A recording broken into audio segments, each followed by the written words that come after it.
Sebagai pelajar Jawa Timur, saya bangga lahir dari daerah yang kaya akan budaya dan nilai-nilai luhur. Tapi di era digital sekarang, tantangan kita bukan hanya melestarikan budaya, tapi juga membawa nilai-nilai moralnya ke dalam dunia maya. Assalamualaikum warahmatullahi wabarakatuh. Perkenalkan, saya Dwi Basa Putra Widianto. Saya pelajar dari SMA Negeri 1 Gondang Wetan. Saya lahir di Banyuwangi, tepat pada tanggal 11 Desember tahun 2008. Sebagai pelajar tidak hanya ingin berprestasi, tetapi juga peduli akan pentingnya menjaga identitas dan keamanan digital, selaras dengan semboyan cyber safe dan cyber free.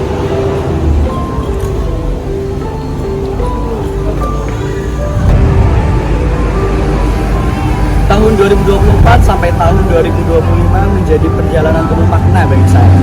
Mulai dari terpilih sebagai Duta Pelajar Anti Korupsi Jawa Timur 2024, juara Bina 2 di Lomba LKBB selama 2 tahun berturut-turut, hingga menjuarai Lomba Cipta Lagu di Hari Lingkungan Hidup. Saya juga bersyukur dapat meraih juara Harapan 2 Harmoni Choir tahun 2023, serta beberapa juara di bidang lomba lain.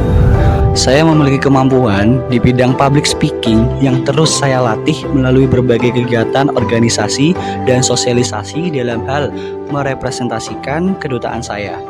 Saya juga aktif di bidang musik, khususnya bermain gitar dan menciptakan lagu.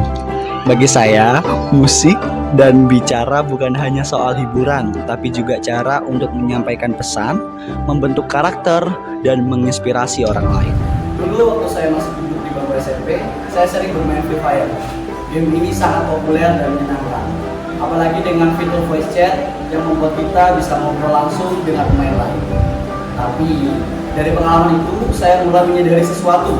Obrolan yang awalnya seru dan strategi, lama-lama berubah.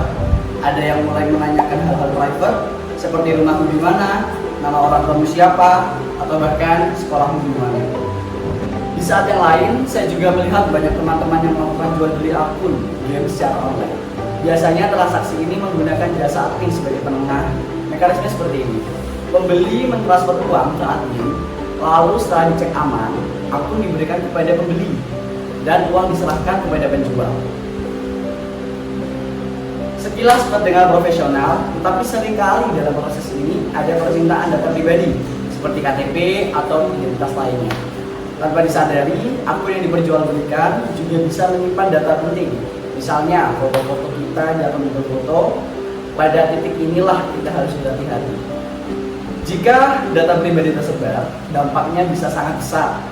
Data tersebut bisa disalahgunakan atau dipakai untuk tindak kejahatan digital, bahkan diperjualbelikan tanpa kita sadari. Disinilah saya merasa nilai-nilai budaya Jawa Timur sangat relevan. Kita punya yang namanya isin, yaitu rasa malu yang membentuk batas antara yang pantas dan tidak pantas. Nilai isin membuat kita berpikir 2 kali sebelum berbagi informasi pribadi, apalagi kepada orang asing yang hanya kita kenal lewat layar. Nilai ini menanamkan kesadaran dalam diri bahwa tidak semua hal harus dibagikan. Lalu, ada juga udah yang berarti tata krama atau sopan santun dalam budaya Jawa Timur. Kita diajarkan untuk tahu tepat, tahu waktu, dan tahu bagaimana bersikap kepada siapa. Di dunia digital, unggah ungguh mengajarkan kita untuk tidak asal percaya, tidak sembarangan memberi data, dan tidak berbicara tanpa pertimbangan. Kedua nilai ini meskipun berasal dari budaya lokal, justru bisa menjadi pelindung paling kuat saat kita berinteraksi di dunia digital. Dunia maya memang tidak punya pagar, tetapi budaya bisa menjadi batas moral yang menjaga kita tetap aman. SMA Negeri 1 Gondang Wetan merupakan satu-satunya SMA double track di Kabupaten Pasuruan. Program ini memberikan kesempatan bagi siswa untuk tidak hanya unggul dalam bidang akademik, tetapi juga menguasai keterampilan vokasi seperti desain grafis, tata boga, hingga multimedia. Dengan adanya program double track ini, lulusan SMA Negeri 1 Gondang Wetan memiliki bekal ganda, siap lanjutan pendidikan ke perguruan tinggi maupun langsung ke dunia pekerjaan. Di belakang saya adalah salah satu keunggulan di SMA Negeri 1 Gondang Wetan, adalah ruangan podcast. Fasilitas ini menjadi wadah kreatif bagi siswa untuk belajar public speaking, berdiskusi, dan menyuarakan ide secara positif. Dengan perlengkapan yang modern, ruangan podcast ini membantu siswa mengasah keterampilan komunikasi sekaligus mengikuti perkembangan dunia digital masa kini. Belajar yang bijak bukan hanya soal paham teknologi, tapi juga soal punya kesadaran dan etika. Kita harus menjadi generasi yang bukan hanya cepat tanggap terhadap kemajuan teknologi, tetapi juga kuat secara karakter dengan membawa nilai-nilai budaya ke dalam kehidupan daring kita.